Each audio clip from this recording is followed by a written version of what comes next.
You'll have to give it permission. I did. All right. Welcome, everyone. I'm Lisa Beaudoin, Executive Director of the New Hampshire Council of Churches, and this is our first installment of Church Insights, Divine and Shine, a very short video series of the New Hampshire Council of Churches meant to just simply build some fellowship amongst our members. Today's inaugural video is with Reverend Mark Farron, a retired American Baptist pastor. Let's quickly just jump to our 3 questions. Welcome, Reverend Mark. Let's start off with you telling us how you shine God's inclusive love in your ministry. Well, thank you, Lisa. I've always tried to do that in the spirit of folks that I knew over the years or admired, like Dr. King. I had a chance to meet John Lewis a couple of times.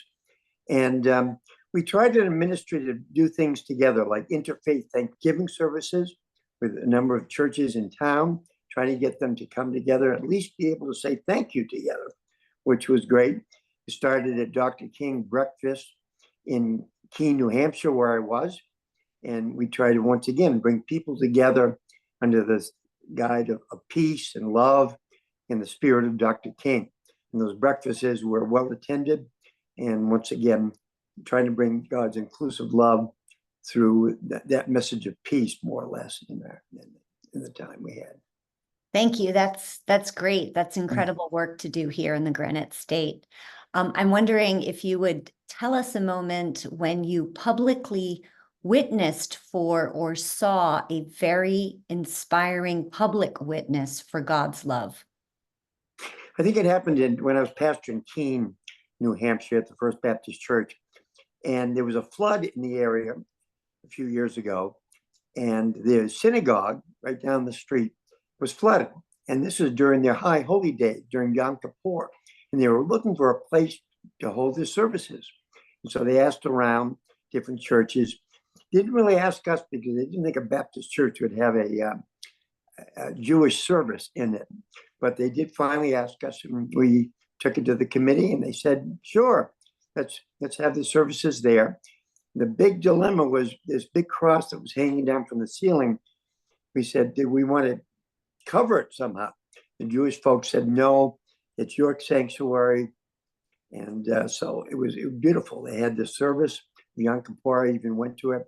And later on, about a year later, they said, we've planted a tree for your church in Jerusalem, in that spirit of coming together. Wonderful.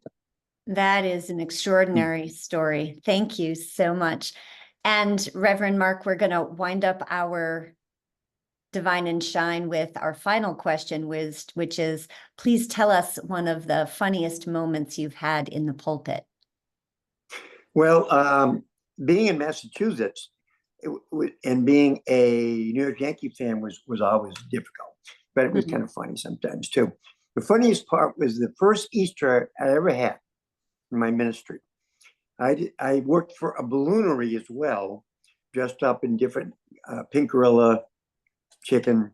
So during the Easter service, I had a guy, a teenager, walk by behind me in this chicken outfit. And I pretended I didn't notice. And the audience, the congregation did. Then he did it again. And I said, I looked around and said, oh yeah, chicken.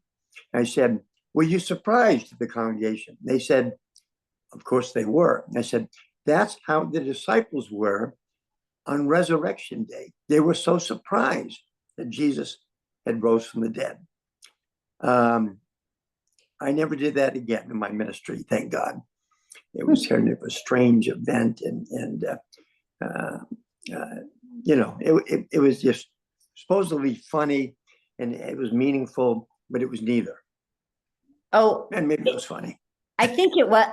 To me, it sounds like it's both funny and meaningful. A way to have some levity. I'm sure that God laughs on occasion, certainly at us humans, but a little humor goes a long way to making sure we all stay humble. I'm just glad it wasn't the pink gorilla that I used. That's all.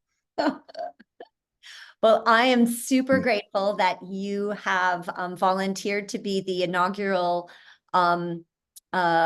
minister doing our Divine and Shine video series. I'm so appreciative. Thank you very much, Reverend Mark, and I hope everyone has a blessed day, and let me know if you want to be next.